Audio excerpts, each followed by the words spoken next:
মন্ত্রীর সাথে পরকীয়ায় স্বামীকে ডিভোর্স দিল মেয়েটি। দেখুন এরপরে কি হলো। অফিসে বসে কাজ করছে বাহারউদ্দিন। হঠাৎ তার সামনের টেবিলে ডিভোর্স লেটার ফেলে দাঁড়ালো মেঘলা। বাহার চমকে দাঁড়িয়ে বলল, এসব কি, এমন শুরু করলে কেন? তোমার সামনে যেটা ফেলেছি সেটা দয়া করে খুলে দেখো। এতটুকু পড়ালেখা নিশ্চয় করেছো। বাহার হাতে নিয়ে দেখলো সেটা ডিভোর্স লেটার। এ ধরনের সিদ্ধান্ত কেন হঠাৎ? আমি কি এমন করেছি? আমার অপরাধটা কি সেটা অন্তত বলো। তুমি কি করেছো না করেছো তোমার থেকে ভালো কেউ জানে না। আর তোমাকে এত কিছুর কৈফত আমি দিতে আসিনি। তুমি জাস্ট ওই কাগজে একটা সাইন করে আমাকে দিয়ে দাও। একটা সাইন করে দেওয়া কোনো ব্যাপার নয়, কিন্তু মনে রেখো সাইনটা করে দিলেই তোমার আমার একসাথে শুরু করা জীবন এখানেই শেষ হয়ে যাবে। এরপর চাইলেও আমি তোমার কাছে যেতে পারবো না, আর তুমিও আমার কাছে আসতে পারবে না। আমাদের স্বামী স্ত্রীর বন্ধন ছিঁড়ে আমরা হয়ে যাব সম্পূর্ণ দুটো আলাদা মানুষ। আবার একবার ভেবে দেখো মেঘলা, তোমার মোটিভেশন শুনতে আমি এই অফিসে আসিনি এত গরমের মধ্যে। আমার সিদ্ধান্ত নেওয়া শেষ, নতুন করে কিছু বোঝার নেই। তুমি যদি সোজা কথায় সাইন না করো তাহলে আমি তোমার বিরুদ্ধে মামলা করব। মেঘলার কথাগুলো শুনে বাহার চোখের জল ধরে রাখতে পারল না। নিরুপায় হয়ে বাধ্য হয়ে কাপা কাপা হাতে সাইন করে দিল।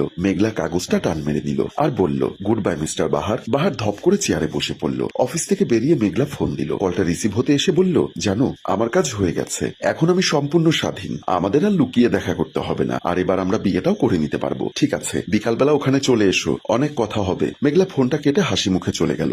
বাসায় ফিরে এলো বাহার। ড্রয়িং রুমে বসে আছে তার মা। বাবা তুই এসেছিস? আজকে এত দেরি হলো কেন? তোকে দেখে এত ক্লান্ত মনে হচ্ছে কেন?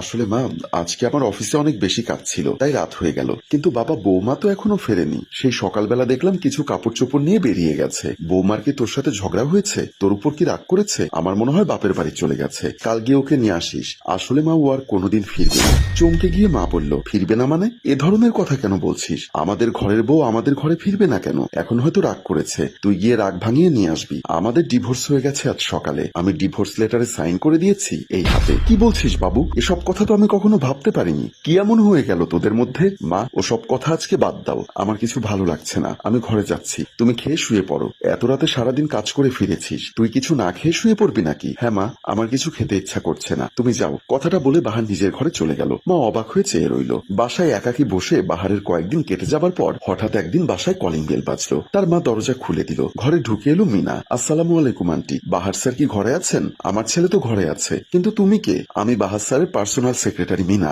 ওনার সাথে দেখা করাটা খুব জরুরি, ওনাকে একটু ডেকে দিন প্লিজ। আচ্ছা ঠিক আছে, তুমি বসো, আমি যাচ্ছি। বাহারের মা রুমে এসে দেখলো বাহার মন মরা হয়ে বিছানায় বসে আছে। বাবা, তোর সাথে তো সেক্রেটারি মিনা দেখা করতে এসেছে, ওকে ড্রয়িং রুমে বসতে বলেছি, তুই আয়। কিন্তু মা, আমার তো কারোর সাথে দেখা করতে ভালো লাগছে না। এভাবে তো অনেকদিন ধরে বাসায় বসে বসে সময় কাটাচ্ছিস একা একা, কারো ফোন রিসিভ করিস না। আজকে মেয়েটা বাসায় এসেছে, একটু কথা বল, ভালো লাগবে, মনটা হালকা লাগবে। আচ্ছা তুমি যাও, একটু চা দাও ওকে, আমি আসছি। একটি আবাসিক হোটেলের কামরায় বসে আছে মেঘলা। তখন ঘরে ঢুকে এলো তার সুগার ড্যাডি করিম সাহেব। এই বেয়াদব, স্টুপিড মেয়ে কোথাকার, তোকে কয়েকদিন সময় দিয়েছি, একান্তে কিছু তোর সাথে সময় কাটিয়েছি, তাই বলে তুই ফেসবুকে আমার নামে স্ট্যাটাস দিয়েছিস আমি তোকে বিয়ে করব, তুই আমার বউ হবি, এ ধরনের কথাগুলো লিখতে কে বলেছে তোকে? তোর মাথা কি মাথার জায়গায় আছে? আরে বাবা, তুমি এত রাগ করছো কেন? আমরা তো কয়েকদিন পরে এমনিতেই বিয়ে করব, তাই আমি স্ট্যাটাস দিয়েছি মাত্র। এতে দোষের কি আছে? আমার সমাজে একটা পরিচিতি আছে, আমাকে সবাই চেনে জানে। আমাকে নিয়ে এ ধরনের কথাবার্তা লিখে নিজেকে সবার কাছে পরিচিত করতে চাইছিলি তাই না? বিশ্বাস করো, আমার এ ধরনের কোনো উদ্দেশ্য ছিল না। রাখ তোর বিশ্বাস, 2 টাকার মেয়ে কোথাকার, আমার নখের যোগ্যতাও তোর নেই। আজ দুপুরের মধ্যে তোর অ্যাকাউন্টে টাকা ঢুকে যাবে, সেটা নিয়ে চুপচাপ আমার সাথে সকল যোগাযোগ বন্ধ করে দিবি, আর কখনো ফোন দিবি না। কথাটা বলে করিম সাহেব দ্রুত চলে গেল। মেঘলা পেছন থেকে ডাকলেও সাড়া দিল না। মেঘলা হাউমাউ করে কাঁদতে লাগলো, তার 2 চোখ বেয়ে পানি গড়িয়ে পড়ছে। আর কোনো উপায় নেই, নিরুপায় হয়ে সে মাটিতে বসে কান্না করছে আর ভাবলো, চাইলাম কি আর কি হয়ে গেল, কি ভেবেছিলাম আর কি পরিণতি হলো আমার। হায় আল্লাহ, একটা অবৈধ প্রেমের ফাঁদে পড়ে বাহারকে এত অপবাদ দিলাম। এটা আমি কি ভুল করলাম? শুধু শুধু একটা মানুষকে দোষারোপ করে আমি জোর করে ডিভোর্স নিলাম। ড্রয়িং রুমে বসে কথা বলছে বাহার ও মিনা।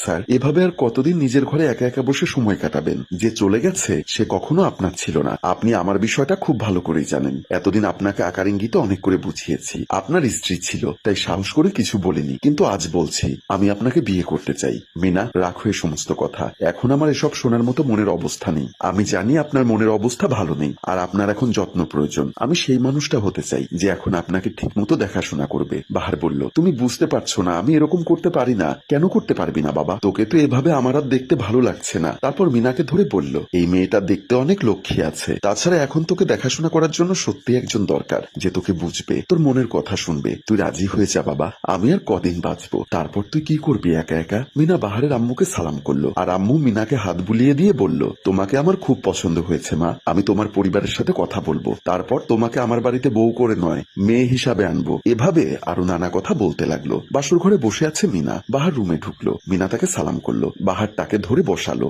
বলল, দেখো আমার জীবনটা অনেক কষ্টে ভরা, আমি মানুষটাও অনেক অগোছালো। আমার এই ছন্ন ছাড়া জীবনে কেন তুমি সাথী হয়ে এলে জানি না, শুধু এতটুকু বলবো, আমার জীবনে এসেছো যখন, যদি আমার কোনো ভুল হয় আমাকে বলবে, তোমার যা শাস্তি দিতে মনে হয় আমাকে দিও, তবু প্লিজ দয়া করে আমাকে ছেড়ে চলে যেও না। কারণ একটা মানুষকে মনে জায়গা দেবার পর সে যখন চলে যায় তখন মনটা ভেঙে দুই ভাগ হয়ে যায়। আমি জানি তুমি কেন সব কথা বলছো, কারণ তুমি এর আগেও একবার এ ধরনের সিচুয়েশনে পড়েছিলে। তাই আমি তোমাকে কখনো ছেড়ে যাব না। আর যদি কখনো তোমার ভুলও হয়ে যায় আমি অবশ্যই সেটা অ্যাডজাস্ট করে নিব। স্বামী স্ত্রী দুজন দুজনকে বুঝলে, নিজের ভুল ত্রুটিগুলো নিজেরা সংশোধন করে নিলে তবেই সংসার সুখের হয়। তারপর তারা দুজন দুজনকে জড়িয়ে ধরলো। আর আমাদের গল্প এখানেই শেষ হলো। সম্মানিত ভিউয়ার্স, স্বামী স্ত্রীর মাঝে ঝামেলা হওয়াটা খুবই সাধারণ বিষয়, কিন্তু আলোচনার মাধ্যমে সেগুলো সমাধান করে নেওয়াটাই হচ্ছে বুদ্ধিমানের কাজ। গল্পটি ভালো লাগলে লাইক, কমেন্ট ও শেয়ার করবেন। গল্পটির রচনায় ও পরিচালনায় অভি। ধন্যবাদ।